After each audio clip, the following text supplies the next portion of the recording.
dinana ko na mga kasilip para hindi na tayo matakasan nitong napakasarap at napakatabang lobster na ito. Ayan, tapos banda rito ay may pasilip-silip na isang lapu-lapu. Ayan o, halos hindi siya makilala mga kasilip. Patay kang lapu-lapu ka. Pasilip-silip ka pa dyan ha. Ayan, at sumiksik pa yung kanyang ulo sa butas. Kaya nahirapan pa tayong tanggalin itong lapu-lapu na to mga kasilip. At ito ang ating pangalawang nakuha ngayong gabi. Isang napakataba at napakasarap na lapu-lapu. Natapis sa sinigang sa miso mga kasilip. Tapos banda rito ay may nakita tayong nakatambay na isang kambing sa dagat. Ayan o.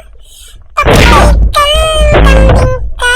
Patambay-tambay ka pa dyan ha. At may katabi pa yan na isang pulang lapu-lapu mga kasilip. Ayan o. Patay kang lapu-lapu ka. Ayan. At ito yung uri ng lapu-lapu mga kasilip na hindi na masyadong lumalaki. Hindi totoo yan. At napakasarap na lapu-lapu nito mga kasilip. Ayan.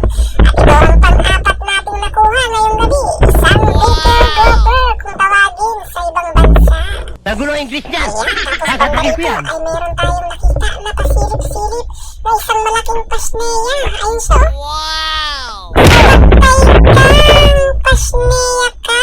Pasilip-silip Gago! ka. Isang isdang napakataba at napakasarap sa ginataan at inihaw mga Sana kasilip. Ayan. Tapos banda rito ay nakakuha tayo ng dalawang danggit. At napana ko na yung isa. At ito na lang isa ang aking papain. Patay ka! Bato ka! At hindi bumaon ang ating pana mga kasilip. Kaya Gago! tayo tuloy mga kasilip pero hindi natin siya patatakasin. Patay kang danggit ka! Tatakas ka pa! Ayan mga kasilip at nakuha natin ang dalawang malalapad na danggit na palupit dahil napakasarap niyang makatinik mga kasilip. Abot hanggang liki-liki. Kaya kung huli tayo ng Gago! isda, ay mag-ingat po tayo sa kanyang mga tinik dahil napakasakit makatinik ang isdang danggit na yan mga kasilip. Tapos nakakita na naman tayo ng isang lobster pero hindi muna natin pakukunin at palalakihin muna natin. Ito na lang, isang napakalaking pasneya. Patay kang pasneya ka. Pasilip-silip Gago! ka dyan ah. At nakakuha na naman tayo mga kasilip ng isang napakasarap at napakatabang pasneya. Wow! Tapos banda rito ay naghahanap ako at nagtitingin-tingin ako ng ating masisilip na isda kung meron pa ba. At meron nga mga kasilip. Patay kang isda ka. At sa kasamaang palad mga kasilip ay hindi tinamaan ang isda na yun. Gunggong! Ay atin siyang babalikan. Sa mukha Sa eh. pangalawang pagkakataon ay atin ang tamaan ang pasilip-silip na isda na yun mga kasilip. Another one.